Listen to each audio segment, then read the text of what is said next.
Hi எல்லாருக்கும் வணக்கங்க. Welcome to traditional bites channel. நம்ம இன்றைக்கி ரிப்பன் பக்கோடா எப்படி பண்ணுறதுன்னு பார்க்கலாங்க. இப்போ வாங்க நம்ம வீடியோக்குள்ளே போகலாம். நம்ம ஒரு 500 கிராம் இட்லி அரிசியை ஒரு 2 மணி நேரம் ஊற வச்சு கிரைண்டரில் சேர்த்து அரைச்சி எடுத்துக்கலாங்க.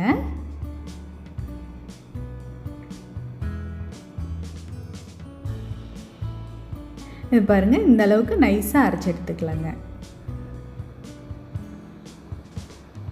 இப்போ நம்ம அரிசி மாவு ரெடி ஆயிடுச்சுங்க. இப்போ ரிப்பன் பக்கோடாவுக்கு தேவையானதெல்லாம் என்னென்னு பார்த்துக்கலாங்க. நம்ம 1/2 கிலோ அரிசி மாவுக்கு 400 கிராம் கடலை மாவு, 100 கிராம் பொட்டுக்கடலை மாவு எடுத்து வச்சுக்கலாங்க.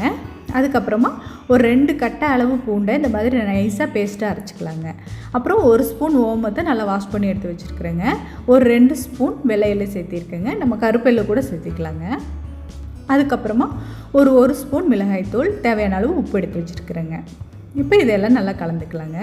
இப்போ எடுத்து வச்சுருக்கிற அரிசி மாவோட நம்ம எடுத்து வச்சுருக்கிற கடலை மாவு, பொட்டுக்கடலை மாவு, மிளகாய்த்தூள், தேவையான அளவு உப்பு, நம்ம அரைச்சி எடுத்து வச்சுருக்கிறேங்க பூண்டு பேஸ்ட்டு, அதையும் சேர்த்திக்கலாங்க. கூடவே எடுத்து வச்சுருக்கிற ஓமம், வெள்ளையில், இதெல்லாம் சேர்த்து நல்லா மிக்ஸ் பண்ணிக்கலாங்க.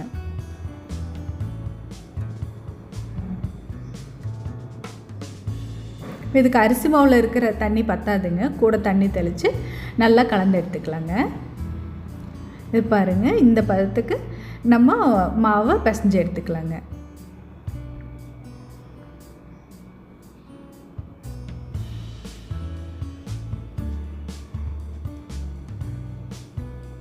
பாருங்கள், இந்த பதத்துக்கு இருக்கணும். இப்போ கடைசியாக ஒரு 3 ஸ்பூன் நெய் சேர்த்து மறுபடியும் ஒரு மிக்ஸ் கொடுத்துக்கலாங்க.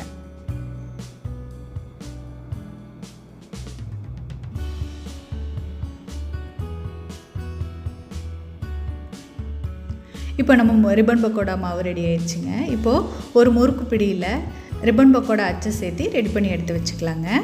இப்போ நம்ம எடுத்து வச்சுருக்கிற மாவில் ஒரு குழிக்கரண்டி அளவு நல்ல சூடான எண்ணெய் சேர்த்து நல்லா மிக்ஸ் பண்ணிக்கலாங்க. அதில் கொஞ்சமாக மாவு எடுத்து முறுக்கு பிடியில் சேர்த்து எடுத்துக்கலாங்க.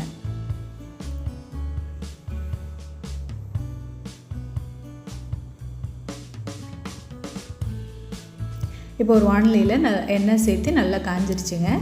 இப்போ இந்த மாவை நல்லா பிழிஞ்சு விட்டுக்கலாங்க.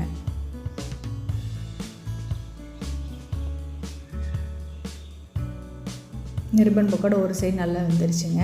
இன்னொரு சைடு திருப்பி போட்டு நல்லா செவந்து வந்ததுக்கப்புறமா எடுத்துக்கலாம்.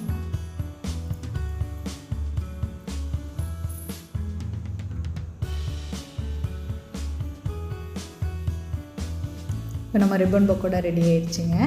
இதே மாதிரி எல்லா மாவையும் புளிஞ்சு விட்டு பொரிச்சு எடுத்துக்கலாங்க. கடைசியாக பொரிச்சு எடுத்த ரிப்பன் பக்கோடாவெல்லாம் இந்த மாதிரி பிரித்து விட்டு ஸ்டோர் பண்ணிக்கலாங்க.